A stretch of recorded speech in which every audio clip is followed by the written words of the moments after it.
je suis presque un autodidacte. Enfin, le cinéma, je l'ai appris dans les salles.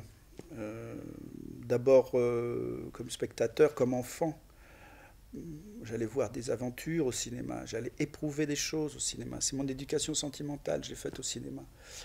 Et, euh, et donc, c'est longtemps après que j'ai appris qu'il y avait des metteurs en scène, que les acteurs, je les reconnaissais, les acteurs, mais je ne savais pas qu'est-ce que c'était qu'une star.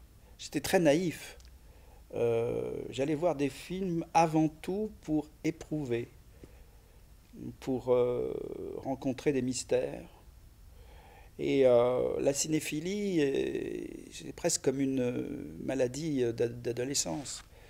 On découvre que les films parlent un langage qui n'est pas le même en fonction des films.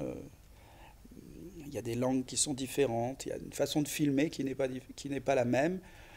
Tout du moins à cette époque, beaucoup de films, on pouvait dire, ça c'est un film de un tel, un tel, un tel, un tel. Mais il y avait déjà aussi un cinéma plus standard, fait à la chaîne. Et être un cinéphile, pour moi, c'est quelque chose qui est venu par la suite. Mais je reste un spectateur, c'est-à-dire je vais chercher de l'émotion au cinéma. De l'émotion ou de la raison, de l'intelligence, de l'analyse, des points de vue, euh, des choses qu'on ne montre pas ailleurs. Euh, une réflexion.